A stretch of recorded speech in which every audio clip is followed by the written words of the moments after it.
Wherever you go, whatever you do, throw a little at it. Omax, Vest and Briefs. Tamil ஜனம் நேயர்களுக்கு வணக்கம். Digital exclusive நிகழ்ச்சிக்கு உங்களை அன்புடன் வரவேற்கிறேன். இந்த இஸ்ரேல் ஹமாஸ் யுத்தம் அப்படின்றது ஒரு புறம் முடிவடைஞ்சது அப்படின்றத நாம் பார்க்குறோம். இந்த சூழ்நிலையில் அமெரிக்க அதிபர் ட்ரம்ப் தன்னுடைய கவனத்தை திரும்பவும் இந்த ரஷ்யா உக்ரைன் வாரை நோக்கி திருப்பியிருக்காரு. ரஷ்யாவுக்கு அவர் தற்போது ஒரு எச்சரிக்கையை விடுத்திருக்கார். அது என்ன அப்படின்னா, ரஷ்யா உடனடியாக உக்ரைன் மீதான தன்னுடைய தாக்குதலை நிறுத்திக்கணும். அப்படி நிறுத்தலை அப்படின்னு சொன்னால் உக்ரைனுக்கு நாங்கள் டாமாஹாக் மிசைல்ஸை அனுப்புவோம் அப்படின்னு சொல்லிட்டு ஒரு மிரட்டலை விடுத்திருக்கிறார். இந்த டாமாஹாக் மிசைல்ஸ்னால ஏற்படக்கூடிய விளைவுகள் ரஷ்யா விரும்பத்தக்கதாக இருக்காது அப்படின்ற ஒரு மிரட்டலையும் அந்த எச்சரிக்கையில் அவர் தெரிவிச்சிருக்காரு. ஸோ இந்த டாமாஹாக் மிசைல் அப்படின்றது என்ன, இதனால ரஷ்யாவுக்கு எந்த மாதிரியான பாதிப்புகள் ஏற்படும் அப்படின்றது தான் இந்த செக்மெண்ட்டில் நம்ம பார்க்க போகிறோம். அதுக்கு முன்னாடி தமிழ் ஜனம் சேனலை சப்ஸ்கிரைப் பண்ணாதவங்க உடனே சப்ஸ்கிரைப் பண்ணுங்க.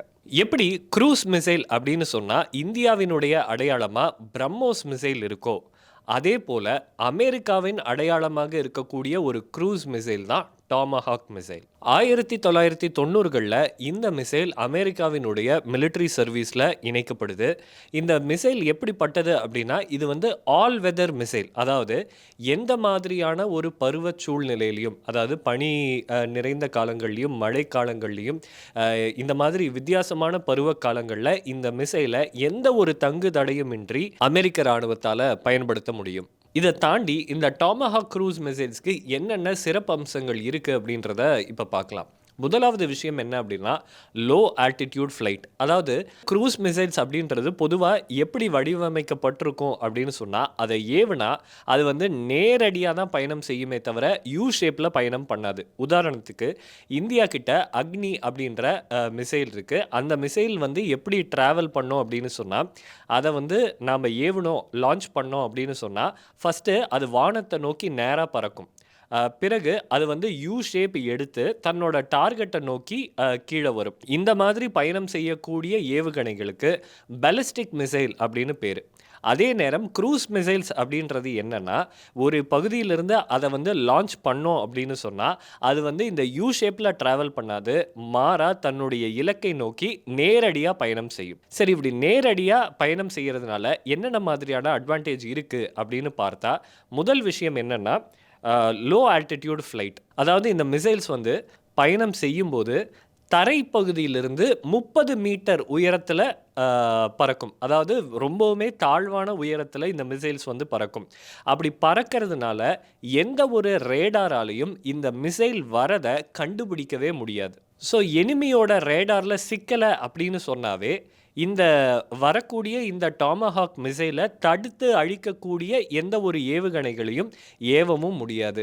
அந்த வகையில் சொல்லணும்னு சொன்னால், எதிரியினுடைய பகுதிக்குள்ள இந்த டாமாஹாக் மிசைலால் எளிதில் பயணம் செய்ய முடியும். இரண்டாவதாக ஒரு முக்கியமான விஷயம் இருக்குது. அது என்ன அப்படின்னு பார்த்தா, low radar cross section. Radar cross section அப்படின்றது என்னென்னா, ஒரு பொருள் வந்து பறந்து வந்துக்கிட்டு இருக்கும்போது அதை டிடெக்ட் பண்ணுறதுக்கு ரேடார்ஸை வந்து அனுப்புவாங்க. பொருள் எந்த அளவுக்கு பெருசாக இருக்கோ அந்த அளவுக்கு ரேடாரில் அது தெரியும். அதனுடைய ஆப்ஜெக்டினுடைய சைஸ் வந்து குறைய குறைய ரேடாரால் அதை வந்து டிடெக்ட் பண்ண முடியாது. அந்த வகையில் இதற்கும் வந்து லோ ரேடார் கிராஸ் செக்ஷன் தான் இருக்குது. அதனால் ஒருவேளை ரேடார் சிக்னல்ஸ் வந்து இது மேலே பட்டாலும் ரேடாரில் இதை கண்டுபிடிக்கிறது கடினம் அப்படின்னு சொல்கிறாங்க. இரண்டாவது இன்னொரு விஷயம் இருக்குது. என்ன அப்படின்னா, இப்போல்லாம் வந்து நிறைய விதமான டிடெக்ஷன் டெக்னிக்ஸ் வந்து பயன்படுத்தப்படுது. ஒன்று ரேடார், இன்னொன்று வந்து என்னென்னா இன்ஃப்ராரெட் அண்ட் தெர்மல் இமேஜிங் அப்படின்னு சொல்லுவாங்க. அதாவது ஒரு மிசைல் வந்துக்கிட்டு இருக்கு அப்படின்னா அந்த மிசைலை ஒரு இன்ஜின் இயக்கும். அந்த இன்ஜின் வந்து கிளப்பக்கூடிய வெப்பம், அந்த வெப்பத்தை மையமாக வச்சு ஒரு பொருள் நம்மளை நோக்கி வருது அப்படின்னு சொல்லிட்டு கண்டுபிடிக்க முடியும். அந்த வகையில் இந்த டாமாஹாக்கில் இருக்கக்கூடிய இன்ஜின், அது வெளிப்படுத்தக்கூடிய வெப்பம், இதையும் வந்து எதிரிகளால் கண்டுபிடிக்க முடியாது அப்படின்னு சொல்லப்படுது. டாமாஹாக்கு இருக்கக்கூடிய அடுத்த முக்கியமான கேப்பபிலிட்டி என்ன அப்படின்னா, டெரெயின் ஃபாலோயிங் கேப்பபிலிட்டி. அது என்ன டெரெயின் ஃபாலோயிங் கேப்பபிலிட்டி? டெரெயின் அப்படின்னா தரைத்தளம்னு அர்த்தம். அப்போது இப்போ நம்ம ஏற்கனவே சொன்னோம், இந்த டாமஹாக் மிசைலால் தரைப்பகுதியிலிருந்து குறைந்த உயரத்தில் பறக்க முடியும் அப்படின்னு சொல்லிட்டு. ஆனால் தரை எப்போவுமே சமதளமாக இருக்காது இல்லையா? சில நேரங்களில் மேடு வரும், சில நேரங்களில் பள்ளம் வரும். மேடு வந்ததுன்னு சொன்னால் அந்த மேட்டுக்கு ஏற்ற மாதிரி தன்னுடைய உயரத்தை அட்ஜஸ்ட் பண்ணி இது பறக்கும். பள்ளம் வரும்போது அந்த பள்ளத்துக்கு ஏற்ற மாதிரி தன்னுடைய உயரத்தை அட்ஜஸ்ட் பண்ணிக்கிட்டு தொடர்ந்து எதிரிகளினுடைய கண்களில் இந்த டாமஹாக் மிசைல்ஸால மண்ணை தூவ முடியும். இதில் இருக்கக்கூடிய மற்றொரு சிறப்பு அம்சம் என்ன அப்படின்னு சொன்னால், சேட்டிலைட் மூலமாக இந்த மிசைல்ஸோட தொடர்ந்து கம்யூனிகேஷனில் ஈடுபட முடியும். அந்த கம்யூனிகேஷன் எதற்காக பயன்படும் அப்படின்னு சொன்னால், ஏவப்பட்ட பிறகு இந்த டாமஹாக் மிசைல் தன்னுடைய இலக்கை மாற்றி இன்னொரு இலக்கை அடிக்கணும் அப்படின்னு சொன்னால் அதற்கு இந்த சேட்டிலைட் லிங்க் பயன்படும். இது எப்படி வந்து செயல்படுத்துகிறாங்க அப்படின்னு சொன்னால், டாமஹாக் மிசைலை ஏவறதுக்கு முன்னாடியே அதில் கிட்டத்தட்ட 15 இலக்குகளை வந்து நம்மளால் குறித்து வச்சுக்க முடியும். எல்லாத்துக்கும் மேலே இந்த டாமஹாக் மிசைல்ஸால் மூவிங்கில் இருக்கிற ஒரு ஷிப்பையும் டார்கெட் பண்ணி அடிக்க முடியும் அப்படின்னு சொல்கிறாங்க. இது வந்து ஒரு ரொம்பவுமே முக்கியமான ஒரு திறன். ஏன் அப்படின்னு சொன்னால், ஒரு கப்பல் நகர்ந்துக்கிட்டு இருக்கு அப்படின்னு சொன்னால் அந்த கப்பலை அடிக்கிறதுக்காக நாம் வந்து மிசைலை ஏவும்போது கப்பல் பாயிண்ட் ஏல இருக்கும். திரும்ப அந்த மிசைல் வந்து பறந்துக்கிட்டே கப்பலை நோக்கி போகும்போது கப்பல் பாயிண்ட் பிக்கு வந்திருக்கும். அப்போ என்ன பண்ணுவாங்க அப்படின்னு சொன்னால், இந்த டாமஹாக் மிசைல் கப்பல் இருக்கிற திசையில் கப்பல் கிட்ட நெருங்கினோடனே ஹோமிங் அப்படின்ற ஒரு டெக்னிக்கை பயன்படுத்துவாங்க. அந்த டெக்னிக் எதற்காக அப்படின்னா, டாமஹாக்கில் இருக்கிற ரேடார் மூலமாக கப்பலை கண்டுபிடிச்சி கப்பலை அழிக்கிறது. இது வந்து ரொம்பவுமே ஒரு சிக்கலான டெக்னாலஜி. அந்த டெக்னாலஜியும் இந்த டாமஹாக் மிசைலில் இருக்குது. இந்த நேரத்தில் ஒரு சின்ன கம்பேரிசன் நம்ம எல்லாருக்குமே தோணும். இப்போ டாமஹாக் மிசைலை பற்றி இத்தனை ஃபீச்சர்ஸை பார்த்தோம். இதை பற்றி சொல்லும் போதே நம்ம எல்லாருக்குமே தோணியிருக்கோம், பிரம்மோஸ் மிசைலையும் இந்த டாமஹாக் மிசைலையும் வந்து கம்பேர் பண்ணால் எது வந்து பவர்ஃபுல் அப்படின்ற கேள்வி வந்து நமக்கு எழுந்திருக்கலாம். ஸோ ஒரு சின்ன ரஃப்பான கம்பேரிசன் தான் இது. நாம் இதுவரைக்கும் டாமஹாக் மிசைலுக்கு சொன்ன எல்லா ஃபீச்சர்ஸுமே கிட்டத்தட்ட பிரம்மோஸ் மிசைலுக்கும் பொருந்தும். ஆனால் ஸ்பீட் அப்படின்னு எடுத்துக்கிட்டோன்னா பிரம்மோஸ் தான் வந்து டாமஹாக்கை விட ஃபாஸ்ட். ஏன்னா பிரம்மோஸ் வந்து சூப்பர் சோனிக் க்ரூஸ் மிசைல், அதாவது ஒலியை விட பல மடங்கு வேகமாக பிரம்மோஸால் பயணம் செய்ய முடியும். ஆனால் டாமஹாக் அப்படின்றது சப்சானிக் க்ரூஸ் மிசைல், அதாவது இந்த மிசைல் அப்படின்றது ஒலியின் வேகத்தை விட குறைவான வேகத்தில் இது பயணம் செய்ய முடியும்.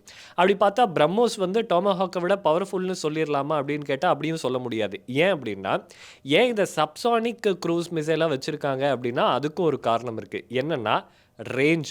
பிரம்மோஸ் மிசைலோட அதிகபட்ச ரேஞ்சாக கிட்டத்தட்ட 800 கிலோமீட்டர்ஸ்க்கு வந்து அதை உயர்த்தி இருக்கிறதா தகவல் வந்து வெளியாச்சு. ஆனால் டாமஹாக்கோட அதிகபட்ச ரேஞ்ச் அப்படின்றது கிட்டத்தட்ட 2500 கிலோமீட்டர். ஸோ இவ்வளவு தூரத்துக்கு எனிமியோட டெரிட்டரிக்குள்ளே போகணும் அப்படின்னு சொன்னால் அதுக்கு வந்து நிறைய ஃபியூயல் தேவைப்படும். அந்த சூழ்நிலையில் சூப்பர் சோனிக்காக இதை வச்சுட்டோம் அப்படின்னு சொன்னால் வழக்கமாக தேவைப்படுற ஃபியூயலை விட இன்னும் அதிகமாக தேவைப்படும். அதனால தான் இதை வந்து இன்டென்ஷனலாகவே ஒரு சப்சானிக் க்ரூஸ் மிசைலாக வச்சுருக்கிறதா சொன்னாங்க. இந்தியாவுமே லாங் ரேஞ்ச் க்ரூஸ் மிசைல்ஸை வந்து உருவாக்குச்சு. அதுக்கு வந்து நிர்பைன்னு பேர் வச்சுருந்தாங்க. அதுவும் ஒரு சப்சானிக் க்ரூஸ் மிசைல் தான் அப்படின்றத நம்ம கவனிக்கணும். ஸோ பிரம்மோஸும் க்ரூஸ் மிசைல் தான், டாமஹாக்கும் க்ரூஸ் மிசைல் தான். ஆனால் ரெண்டுமே செயல்படக்கூடிய கேட்டகரி, ரெண்டுமே சர்வ் பண்ணக்கூடிய பர்பஸ் அப்படின்றது வித்தியாசமானது அப்படின்றதையும் நம்ம இங்கே புரிஞ்சுக்க வேண்டியது இருக்குது. சரி, ரஷ்யாவுக்கு இதனால் ஆபத்தா அப்படின்னு கேட்டால் நிச்சயமாக ஆபத்து தான் அப்படின்னு சொல்ல முடியும். ஏன் அப்படின்னு சொன்னால், நம்ம ஏற்கனவே சொன்னோம் இல்லையா, இதை வந்து ரேடாரால் கண்டுபிடிக்க முடியாது, இன்ஃப்ராரெட் தெர்மல் இமேஜிங்கால் கண்டுபிடிக்க முடியாது, 2500 கிலோமீட்டர் ரேஞ்ச் இதுக்கு இருக்குது அப்படின்ற விஷயத்தையும் நம்ம சொன்னோம். 2500 கிலோமீட்டர் ரேஞ்ச் அப்படின்னு சொன்னால் கிட்டத்தட்ட உக்ரைன்லேருந்து மாஸ்கோவை இந்த மிசைல் மூலமாக அட்டாக் பண்ண முடியும் அப்படின்னு சொல்லிட்டு அமெரிக்க இராணுவ வல்லுநர்கள் கருத்து தெரிவிக்கிறாங்க. அந்த வகையில் ஒரு அட்டாக் நடந்துச்சு மாஸ்கோ மேலே அப்படின்னு சொன்னால் அதனுடைய எஃபெக்டும் ரொம்பவுமே டிவாஸ்டேட்டிங்காக இருக்கும் அப்படின்னு கணிக்கப்படுது. ஏன் அப்படின்னா, இந்த டாமஹாக் மிசைலில் இன்னொரு அட்வான்டேஜ் இருக்குது. அது என்னென்னா, வழக்கமாக ஒரு மிசைலை ஏவும்போது தன்னுடைய டார்கெட் எந்த மாதிரியான டார்கெட்டோ அதற்கு ஏற்ற மாதிரி வெடிபொருளை வச்சு அனுப்புவாங்க. உதாரணத்துக்கு ஒரு டேங்கை வந்து உடைக்கணும் அப்படின்னு சொன்னால் ஆன்டி ஆர்மர் பியர்சிங் ரவுண்ட்ஸை வந்து அதில் வச்சு அனுப்புவாங்க. அதே நேரம் எதிரிகளை கொல்லணும் அப்படின்னு சொன்னால் அதற்குன்னு சில வகை வெப்பன்ஸ் லோடு இருக்குது, அதை வச்சு அனுப்புவாங்க. ஆனால் டாமஹாக்கை பொறுத்த வரைக்கும் இதில் மல்டி எஃபெக்ட் டார்கெட்ஸ் ஃபெசிலிட்டி உண்டு. அதாவது இந்த மிசைலால் ஒரே நேரத்தில் விதவிதமான டார்கெட்ஸை டெஸ்ட்ராய் பண்ண முடியும். இப்படிப்பட்ட ஒரு மிசைலை தான் உக்ரைனுக்கு வழங்க போகிறதா சொல்லி எச்சரிச்சிருக்காரு அமெரிக்க அதிபர் டொனால்ட் ட்ரம்ப். டாமஹாக் பற்றி இத்தனை விஷயங்களை பார்த்தோம். இந்த மிசைல் அப்படின்றது இதுவரைக்கும் எந்தெந்த போர்களில் பயன்படுத்தப்பட்டிருக்கு, அதனுடைய முடிவுகள் என்ன அப்படின்றதையும் சுருக்கமாக பார்த்துடலாம். 1991 முதல் முறையாக ஆப்ரேஷன் டெசர்ட் ஸ்டார்ம் அப்படின்ற போரில் தான் இந்த மிசைல்ஸ் வந்து பயன்படுத்தப்பட்டுச்சு. இந்த யுத்தத்தில் அமெரிக்கா வந்து ஈராக்குக்கு எதிராக இந்த மிசைல்ஸை வந்து பயன்படுத்தினாங்க. கிட்டத்தட்ட 288 மிசைல்ஸை ஈராக் மேலே ஏவுனாங்க. ஏவுகணைகளில் கிட்டத்தட்ட 85% ஏவுகணைகள் தங்களோட டார்கெட்டை அழிச்சிடுச்சு. கவனிக்க வேண்டியது என்ன அப்படின்னா, இது முதல் யுத்தம். ஸோ இந்த யுத்தத்துக்கு பிறகே அடுத்தடுத்த யுத்தங்களில் டாமஹாக்கோட எஃபெக்டிவ்னஸை அமெரிக்கா இன்னும் அதிகரிக்க தொடங்கிடுச்சு. அந்த வகையில் 1993 ஆப்ரேஷன் சதர்ன் வாட்ச் இதுவும் வந்து ஈராக்குக்கு எதிராக தான் நடத்தப்பட்டுச்சு. இதில் வந்து ஈராக்கினுடைய ஏர் டிஃபென்ஸ் மொத்தத்தையும் டாமஹாக் மிசைல்ஸ் மூலமாக அமெரிக்கா வந்து அழிச்சிடுச்சு. அடுத்தது 1995 பாஸ்னியாவில் ஆப்ரேஷன் டெலிபரேட் ஃபோர்ஸ் அப்படின்ற பேரில் ஒரு யுத்தம் நடந்துச்சு. அதில் தங்களுடைய அப்போசிஷனை அமெரிக்கா டாமஹாக் மூலமாக முற்றிலுமாக அழிச்சிடுச்சு.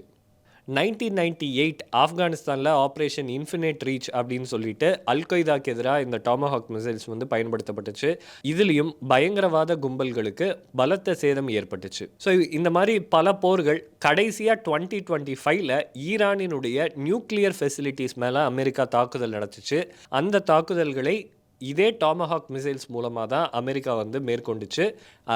இந்த யுத்தத்தில் ஈரானினுடைய நியூக்ளியர் ஃபெசிலிட்டிஸ், அதாவது அமெரிக்கா எதையெல்லாம் டார்கெட்டாக ஃபிக்ஸ் பண்ணியிருந்தாங்களோ அத்தனை டார்கெட்டும் அழிக்கப்பட்டுருச்சு. ஸோ இப்படிப்பட்ட ஒரு ஆபத்தான மிசைலை தான் ரஷ்யாவுக்கு எதிராக வழங்க போகிறதா அமெரிக்கா சொல்லியிருக்கு. அப்போ இதை பார்த்து ரஷ்யா பின்வாங்கிடுமா அப்படின்னு கேட்டால் நிச்சயமாக பின்வாங்காது. ஏன்னு சொன்னால் ரஷ்யாக்கிட்டேயும் இதே மாதிரி சக்தி வாய்ந்த க்ரூஸ் மிசைல்ஸ் இருக்குது.